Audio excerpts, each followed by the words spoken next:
देखिए हर खबर यहीं पर, सब्सक्राइब कीजिए TV9 भारतवर्ष।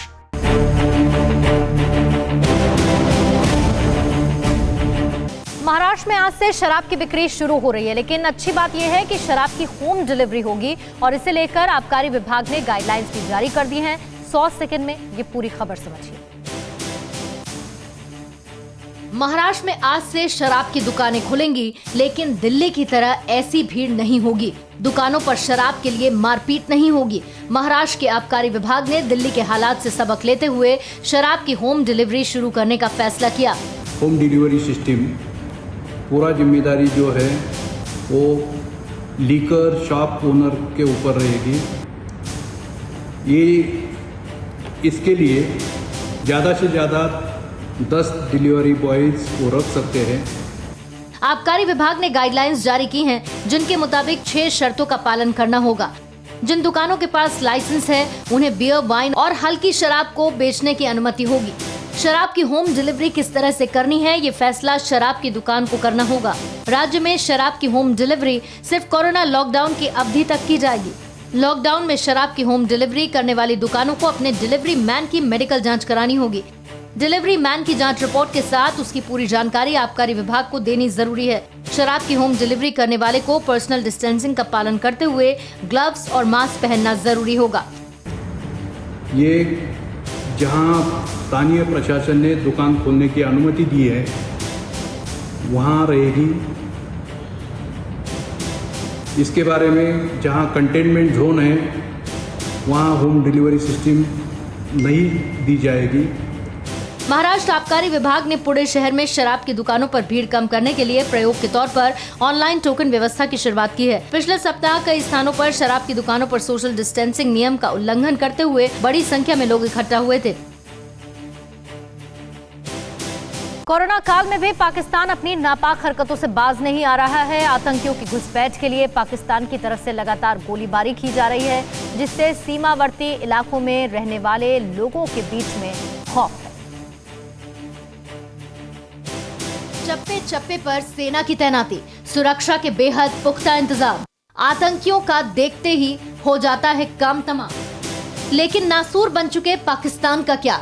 कोरोना काल हो या रमजान का पाक महीना, पाकिस्तान अपने पाले हुए आतंकियों को कश्मीर में घुसपैठ कराने की कोशिशों से बाज नहीं आ रहा। सरहद पार आतंकियों के लॉन्चिंग पैड्स में तकरीबन 150 आतंकी मौजूद हैं, जो जन्नत की खुशहाली में बारूद भरना चाहते हैं और इसके लिए पाकिस्तान सीमा पार से लगातार सीज फायर का उल्लंघन कर रहा है। आतंकियों की घुसपैठ के लिए रिहायशी इलाकों को निशाना बना गोलीबारी कर रहा है। वहीं गाँव वाले अपनी बेबसी बयां करने के साथ उन सबूतों को भी दिखा रहे हैं जो पाकिस्तान की ओर से दागे गए।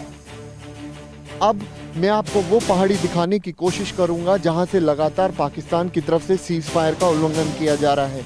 महज ये जो पहाड़ी आप देख रहे हैं, इसी पहाड़ी के ठीक पीछे पाकिस्तान का एरिया शुरू होता है और लगातार पाकिस्तान की तरफ से सीज फायर का उल्लंघन किया जा रहा है।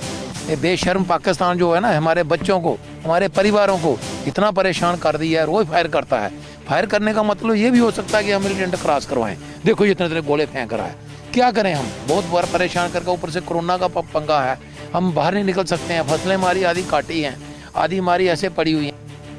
पाक अधिकृत कश्मीर में हलचल तेज है। लॉन्चिंग पैड्स में 150 से 200 आतंकी मौजूद हैं।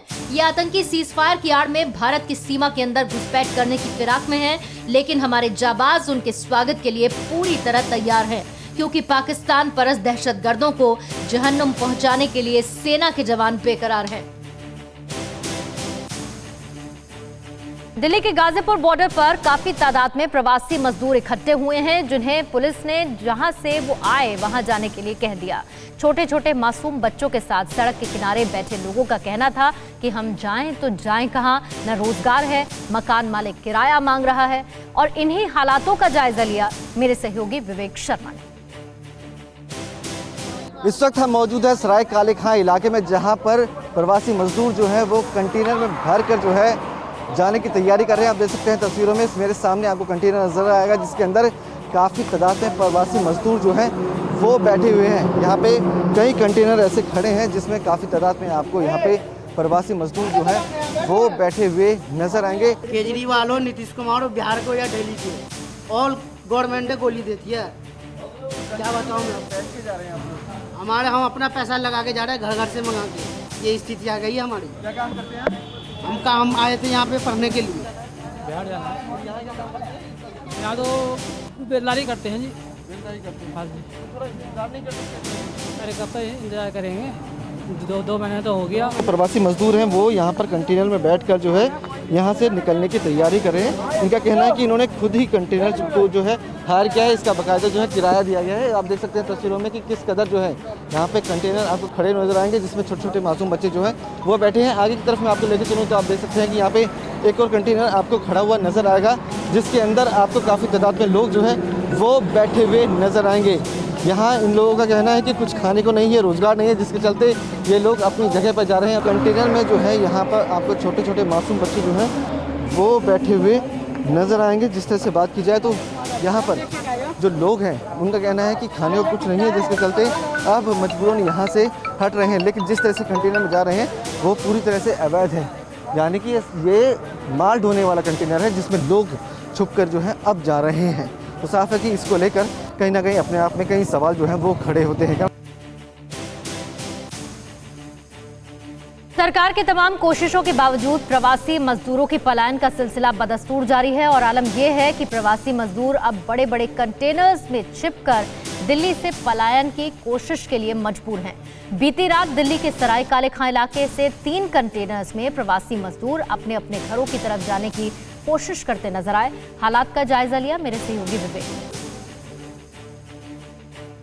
इस वक्त हम मौजूद है सराय काले खां इलाके में, जहां पर प्रवासी मजदूर जो है वो कंटेनर में भर कर जो है जाने की तैयारी कर रहे हैं। आप देख सकते हैं तस्वीरों में मेरे सामने आपको कंटेनर नजर आएगा, जिसके अंदर काफ़ी तादाद में प्रवासी मजदूर जो हैं वो बैठे हुए हैं। यहाँ पे कई कंटेनर ऐसे खड़े हैं जिसमें काफ़ी तादाद में आपको यहाँ पे प्रवासी मजदूर जो है वो बैठे हुए नजर आएंगे। केजरीवाल हो, नीतीश कुमार हो, बिहार को या दिल्ली की हो, ऑल गवर्नमेंट ने गोली देती है।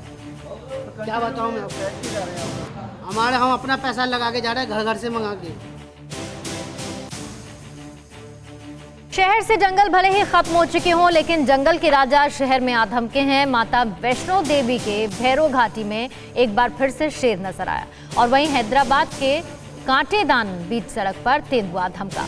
यूपी के पीलीभीत के माला रेंज में 3 बाघ चहलकदमी करते भी देखे गए। माता की सवारी माने जाने वाले शेर को यहाँ आने से कोई नहीं रोक सकता, उसके लिए कोई लॉकडाउन नहीं है। ये ताजा तस्वीरें हैं माता के दरबार के भैरो घाटी की। सड़क के डिवाइडर पर आराम कर रहे तेंदुए की ये तस्वीर है हैदराबाद के कांटेदान इलाके की। तेंदुए को देख ट्रैफिक थम गया। काफी देर तक इसे पकड़ने की कोशिश होती रही, लेकिन वो हाथ नहीं आया और भागकर एक फार्म हाउस में छिप गया। फार्म हाउस में उसे पकड़ने के लिए ड्रोन कैमरे लगाए गए। चप्पे चप्पे पर नजर रखी जा रही है। 13 स्पॉट कैमरे भी लगाए गए, लेकिन अब तक वो कैद में नहीं आया। लालच देने के लिए 5 बकरियां और 10 कुत्ते भी फार्म हाउस में छोड़े गए। 25 वन अधिकारियों की फौज लगी है। साथ ही इमरजेंसी के लिए एम्बुलेंस वगैरह का इंतजाम भी किया गया है। आप देख सकते हैं तकरीबन 100 एकड़ पे रहने वाली एक इंडस्ट्री है, जिसकी बाउंड्री के अंदर तेंदुए ने छलांग लगाकर किसी झाड़ियों के अंदर छुपा हुआ है। पूरी फॉरेस्ट डिपार्टमेंट के अधिकारियों की तरफ से पूरी कोशिश की जा रही है कि किसी भी तरह से इस तेंदुए को पकड़ लिया जाए। उत्तर प्रदेश में लॉकडाउन के दौरान पीलीभीत में 3 वनराज दिखे। माला रेंज में ये तीनों बाघ एक साथ कैमरे में कैद हो गए।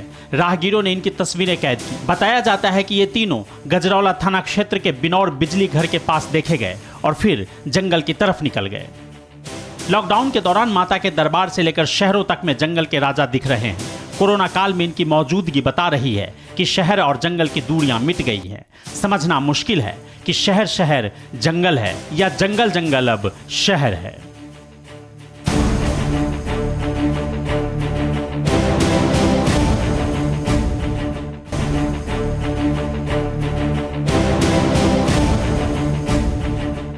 परवाह देश की, सोमवार से शुक्रवार रात 10 बजे TV9 भारतवर्ष पर।